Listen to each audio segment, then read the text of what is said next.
సహోదరి సహోదరులు, John Wesley అనే అద్భుతమైనటువంటి దైవజనుడు ఇంగ్లాండ్ దేశంలో మెథడిస్టు సంఘాన్ని ప్రారంభించిన అద్భుతమైన దైవజనుడు ఒక మాట అన్నాడు. ఈ భూమి మీదకు ఒకసారి వచ్చాను, మళ్ళీ వచ్చే అవకాశం నాకు లేదు. నా ప్రభువు కొరకు నేను చేయగలిగింది ఏమైనా ఉంటే ఇప్పుడే చేసేసేయాలి. ప్రకటించగలిగిన సువార్త ఇప్పుడే ప్రకటించాలి. చూపించగలిగిన దేవుని ప్రేమ ఇప్పుడే చూపించాలి. చేయగలిగిన ప్రార్థన ఏదైనా ఉంటే ఇప్పుడే చేయాలి. ఎవరినైనా బలపరచగలిగితే, ఎవరినైనా ఆదరించగలిగితే, ఎవరినైనా ప్రోత్సహించగలిగితే, ఎవరికైనా చేయూతనివ్వగలిగితే, మేలు చేయగలిగితే ఇప్పుడే నేను చేయాలి. చచ్చిపోయిన తర్వాత చేసే అవకాశం లేదు. మళ్ళా ఈ భూమి మీదకు నేను వచ్చే ఛాన్స్ కూడా లేదు. జాన్ వెస్లీ తన వాక్య పరిచర్య మార్నింగ్ 4:30 గంటలకు స్టార్ట్ చేసేవాడట. ప్రతిరోజు 7 నుంచి 10 ప్రసంగాలు చేసేవాడట. ఎన్ని? 7 నుంచి 10 ప్రసంగాలు చేసేవాడట. 80 సంవత్సరాల వయసు వచ్చినప్పుడు తన మోకాల మీద పడి ఏడ్చాడట. ఏమని ఏడ్చాడో తెలుసా? ప్రభువా, ఈ శరీరానికి ఉదయం 4:30 గంటల వరకు పడుకోవాలి అని అనిపిస్తుంది ప్రభువా. ఈ సోమరితనం నుండి నన్ను విడిపించు ప్రభువా. ఏమిటట? తన శరీరానికి ఎప్పటిదాకా పడుకోవాలనిపిస్తుందట? చెప్పండి. 4:30 వరకు పడుకోవాలనిపిస్తుంది ప్రభువా. ఈ శరీరంలో ఉన్న సోమరితనం నుండి నన్ను విడిపించు ప్రభువా. 4:30 వరకు పడుకుంటేనే సోమరితనంగా భావిస్తే, హలో 9 గంటల వరకు ఎందుకులేండి మళ్ళీ మమ్మల్ని అంత మాట అంటారా? మీ ముఖం చూడం, మేము మందిరానికి రాము, మేము వెనకటికి ఎవడో అట చెరువు మీద కోపం వచ్చి ఏదో చేశాడట. 9 గంటల వరకు పడుకుంటున్నావు, 8 గంటల వరకు పడుకుంటున్నావు, 7 గంటల వరకు పడుకుంటున్నావు. ఒకసారి ఆలోచించు. సహోదరి సహోదరులు, నా గురించి నేను ఆలోచిస్తున్నప్పుడు, నేను చేయాల్సిన సేవ గురించి ఆలోచిస్తున్నప్పుడు, నా ముందున్నటువంటి పరుగును గురించి నేను ఆలోచిస్తున్నప్పుడు నా మనస్సు దేవుని దగ్గరికి వెళ్ళి మనస్ఫూర్తిగా ఒప్పుకుంటుంది, ప్రభువా నేను సోమరోడిని, ప్రభువా నాకున్న సోమరితనం నుంచి నాకు విడుదల దయచేయి ప్రభువా. సోమరోళ్ళకున్న గొప్పతనం తెలుసా ఏంటో చెప్పంటారా? వాళ్ళని అనండి, నీకు బాగా సోమరితనం పెరిగిపోతుందని అనండి. ఏంటి? నేను సోమరోడినా, నేను సోమరదాన్నా? ఒప్పుకుంటారా వాళ్ళు? ఒప్పుకుంటారా? ఒప్పుకోవడానికి కూడా చెప్పండి ఏమిటో సోమరితనం.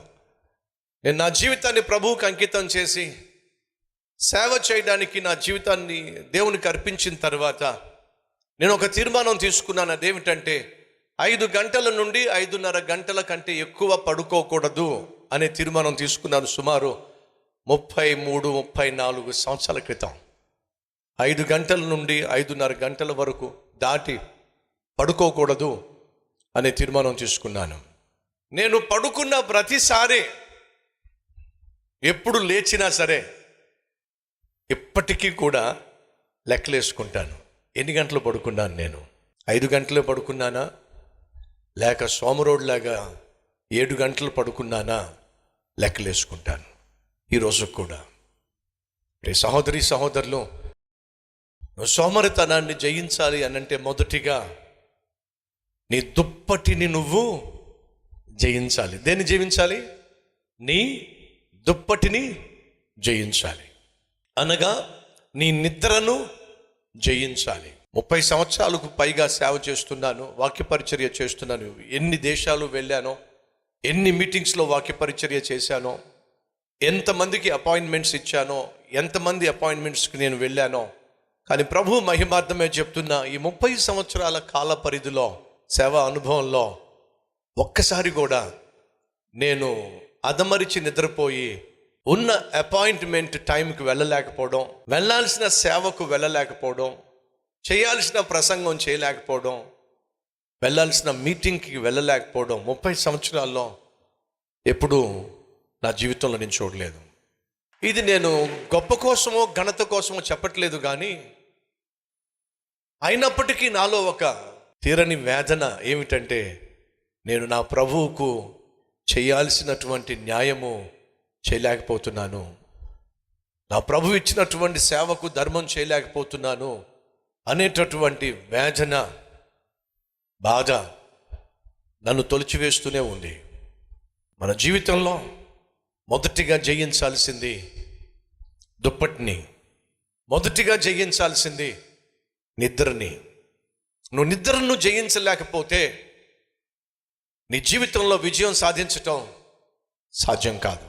దేవుడు సోమరులను వాడుకున్నట్టుగా మీరు ఎప్పుడూ చూడరు. బైబిల్లో కష్టపడే వారినే దేవుడు పిలిచాడు. మీరు కావాలంటే చూడండి, మోషే దేవుడు పిలిచాడు. ఎప్పుడో చెప్పండి, మోషే గుర్రక పెట్టి నిద్రపోతున్నప్పుడా? చెప్పండి. లేదు, గొర్రెలను కాచుకుంటున్నప్పుడు. దావీదును దేవుడు రాజుగా అభిషేకించింది ఎప్పుడో తెలుసా? పని పాట లేకుండా కబుర్లు చెప్తున్నప్పుడా, చాటింగ్ చేస్తున్నప్పుడా, లేదా దేంతోనో డేటింగ్ చేస్తున్నప్పుడా, లేదా సోషల్ మీడియాలో కూర్చొని టైం పాస్ చేస్తున్నప్పుడా? తమ్ముడు, చెల్లి వినో, దేవుడు నీ జీవితంలో కలిగి ఉన్నటువంటి, నీ పట్ల కలిగి ఉన్నటువంటి ఉన్నతమైన ఉద్దేశాలు, ఉన్నతమైన తలంపులు నెరవేర్చాలి అని అంటే నువ్వు సోమరిగా, బాధ్యత లేని వాడిగా కనిపించినప్పుడు ఆయన నెరవేర్చలేడో.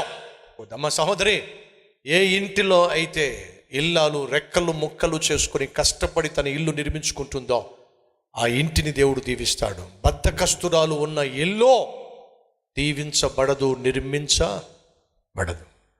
ఈరోజు తీర్మానం తీసుకుందాం, ఇల్లాలిగా నేను కష్టపడి పనిచేస్తాను, భర్తగా నేను కష్టపడి పనిచేస్తాను. సోమరితనాన్ని, నిద్రపోతుతనాన్ని, తిండిపోతుతనాన్ని నేను జయిస్తాను. శ్రద్ధ కలిగి పనిచేసి నా కుటుంబానికి ఏ లోటు లేకుండా నేను చూసుకుంటానో అన్నవారు ఉన్నట్లయితే ఒకసారి చూపిస్తారా?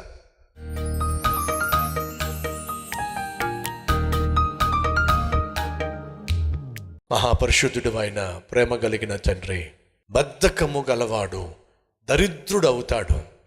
అలాంటి భర్త ఉన్నట్లయితే భార్య, బిడ్డలు కటిక దారిద్ర్యాన్ని అనుభవించాల్సి వస్తుంది. కానీ శ్రద్ధ కలిగి పనిచేస్తే నువ్వు ఆశీర్వదిస్తావు, ఐశ్వర్యాన్ని ఇస్తావు, దీవిస్తావు, దీవెనకరంగా అట్టి వారిని మలుస్తావు. కాబట్టి నాయనా అడుగుతున్నాను, మా సహోదరులను కనికరించి అత్యధికంగా దీవించండి.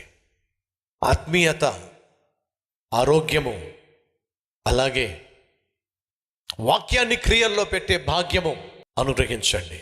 అయ్యా, నా జీవిత కాలంలో నేను నిద్రపోతును కాకుండా, సోమరిపోతును కాకుండా నిన్ను గణపరిచే కృప నాకు దయచేయి నాయన. ఇక్కడ ఉన్న ప్రతి భర్త తన భార్యను, బిడ్డలను బంగారంలో చూసుకోవాలి. ఇక్కడున్న ప్రతి భార్య తన భర్తను, బిడ్డలను బంగారాల్లో చూసుకోవాలి. అయ్యా, అది ఎప్పుడు సాధ్యం అంటే కష్టపడి పనిచేసినప్పుడే సాధ్యం. ఇల్లాలిగా కష్టపడితే, భర్తగా కష్టపడితే ఆ కష్టానికి తగిన ప్రతిఫలాన్ని నువ్వు ఇస్తే ఆ కుటుంబం కట్టబడుతుంది, ఆ ఇల్లు వర్ధిల్లుతుంది, ఆ బిడ్డలు ప్రయోజకులు అవుతారో. అటు కృప ప్రతి గృహానికి దయచేయమని యేసు నామం పేరట వేడుకుంటున్నాం తండ్రి, ఆమెన్.